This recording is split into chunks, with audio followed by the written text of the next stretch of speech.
ஓம் ஆதிசிவனே போற்றி.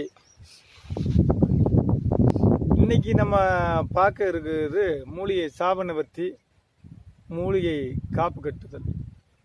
மூலிகை காப்பு கட்டுதல் என்றால் என்ன, மூலிகை சாப நிவர்த்தி என்றால் என்ன, சித்தர்கள் ஏன் சாப நிவர்த்தி பண்ண வேண்டும், காப்பு கட்டு செய்ய வேண்டும் என்று சொன்னார்கள் என்பதை நம்ம இன்னைக்கு பார்ப்போம். ஒவ்வொரு மூலிகையும் தெய்வீக சக்தியும் ஜீவசக்தி நிறைந்து இருக்கிறது. எல்லா மூலிகையும் எல்லா உயிர்களும் ஒன்று சார்ந்தே படைக்கப்பட்டது. அந்த வகையில் மூலிகைகளும் மருந்துகளும் ஈசனுடைய அம்சமாக இருக்கிறது. அந்த ஒவ்வொரு மூலிகை எடுக்கும்போது அதனுடைய அனுமதியோடு, அதனுடைய அக மகிழ்ச்சியோடு ஒவ்வொரு மூலிகையும் மகிழ்ச்சியும் துக்கத்தையும் வெளிப்படுத்தும். எல்லா மரங்களும் எல்லா மூலிகைகளும் இலைகளும் கொடிகளும் மகிழ்ச்சியும் துக்கத்தையும் வெளிப்படுத்தக்கூடியது. மனிதனுடைய உணர்வுகளை வாங்கி அதற்கு தகுந்தால் போன்ற உணர்வுகளை அதுவும் வெளிப்படுத்தும். அதனுடைய நல்ல உணர்வுகளை வாங்குவதற்காகவும் அந்த மூலிகையிலிருந்து முழு அனுமதியை பெற்று அதனுடைய ஆசீர்வாதத்தோடு நம்ம அதை எடுத்து பயன்படுத்துவதற்காகவே மூலிகை சாப நிவர்த்தி சித்தர்கள் சொல்லியிருக்கிறாங்க. இப்போ மூலிகை காப்பு கட்டிய பின்பு மூலிகை சாப நிவர்த்தி நம்ம பண்ண வேணும்.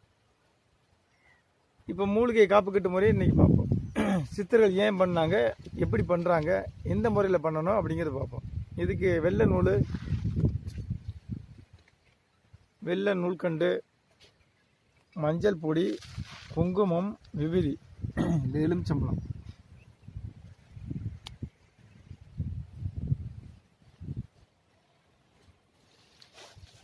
இந்த நூலில்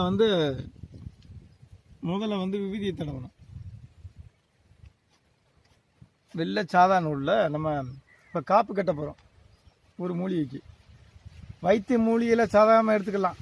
ஆனால் அந்த மாந்திரத்துக்கும் சில காரிய வெற்றிகளுக்கும் சில முக்கியமானதுக்கும் நம்ம ஒரு மூலிகை எடுக்கணும்னா அதுக்கு காப்பு கட்டி அதனுடைய மூலிகையோட முழு அனுமதி வாங்கி அதனுடைய ஆசீர்வாதத்தை வாங்கித்தான் நம்ம எடுக்க முடியும்.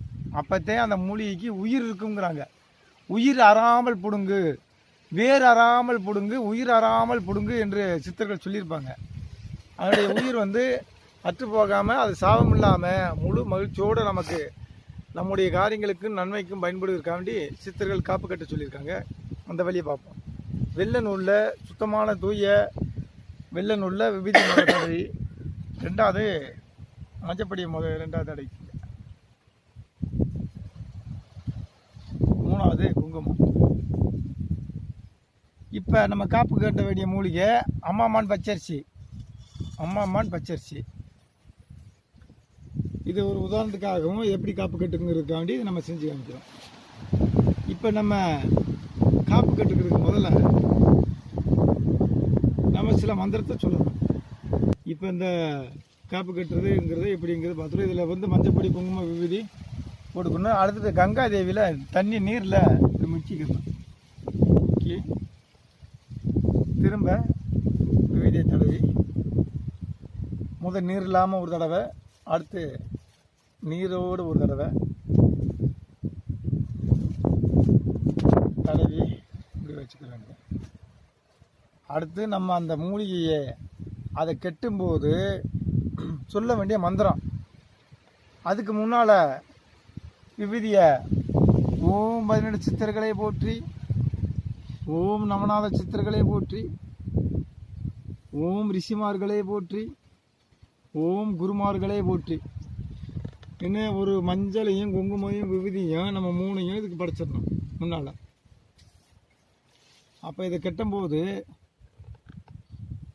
சொல்ல வேண்டிய மந்திரத்தை சொல்லுவோம். ஓ மூலி, சிவன் மூலி, விஷ்ணு மூலி, பிரம்மா மூலி. ஓ மூலி, சிவன் மூலி, விஷ்ணு மூலி, பிரம்மா மூலி. உன் உயிர் உடல் இதன் உடலில் நிற்க, உன் உயிர் உடலில் நிற்க சுவாகா. ஓ மூலி.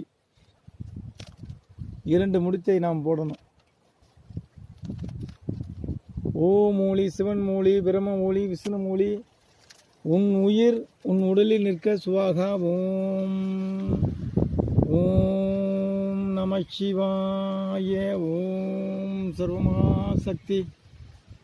ஓம் ஜீவ சாந்தி ஆத்ம சாந்தி. ஒரு மூலிகை நம்ம எடுக்கிறோம்னா அதே மாதிரி 10 மூலிகை நட்டணும். அப்போதே அதனுடைய முழு பலன் முழு ஆசீர்வாதம் கிடைக்கும். இருக்க மூலிகைலாம் பிடிங்கி போட்டு நம்ம தேவைக்கே பயன்படுத்தினா மூலிகை அணைஞ்சு போகும், அதனுடைய சாபம் வரும். ஒரு மூலிகையை நம்ம பிடுங்கும்போது அதே மாதிரி 10 மூலிகை நம்ம நடனம் உறுதியாக்கணும். அப்போதே அதனுடைய மூலிகையினுடைய ஆசீர்வாதம் சித்தருடைய ஆசீர்வாதமும் முழுமையாக நமக்கு கிடைக்கும். அடுத்து சொல்ல வேண்டிய மந்திரம் ஓம் மூலி சிவன் மூலி பிரம்ம மூலி விஷ்ணு மூலி உன் உயிர் உன் உடலில் நிற்க சுவாகா ஓம் சர்வவதா சர்வமகா மண் மாயா பிரபஞ்ச அண்ட பிரபஞ்ச மகாமூலி கருமூலி பாதாளமூலி ஐமூலி வம்மூலி ஜீவமூலி சஞ்சீவி மூலி சகல மூலி.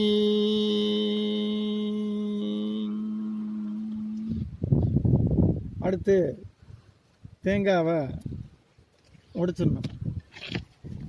தேங்காவை சிவன் பேரை சொல்லி மூலிகைக்கெல்லாம் அதிபதி சிவன் ஈசன், அந்த மூலிகைக்கெல்லாம் அதிபதியாகிய அந்த ஈசனுடைய மந்திரத்தை சொல்லி இந்த தேங்காயை உடைக்கணும். ஓம் நமச்சிவாய ஓம் நமச்சிவாய ஓம் நமச்சிவாய ஓம் நமச்சிவாய.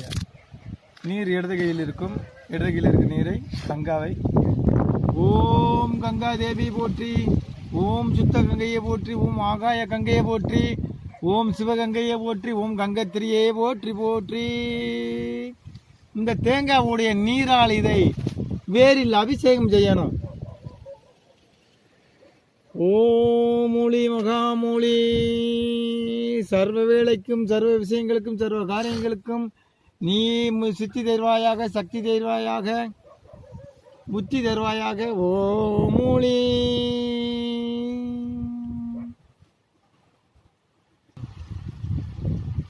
இப்போ இந்த மூலிகையை இதே மாதிரி காப்பு கட்டியாச்சுன்னா இன்னும் 2 நாள் இதுக்கு தேங்காய் உடைச்சு இந்த தேங்காய் நீரினால் அதுக்கு படைக்கணும். தேங்காய் நீர்னால் இதுக்கு படைச்சு நம்ம கற்பூரம் கொளுத்திடணும்.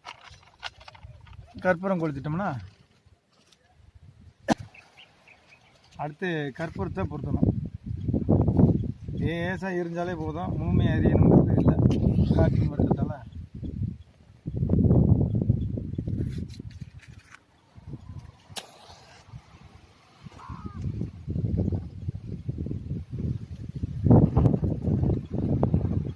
கற்பூரம் ஒரு நொடி எரிஞ்சாலே போதும். ஓம் அக்னி பகவானே போற்றி, ஓம் அக்னி பகவானே போற்றி, அக்னி பகவானே போற்றி. அடுத்த முடிவில் இந்த நீரை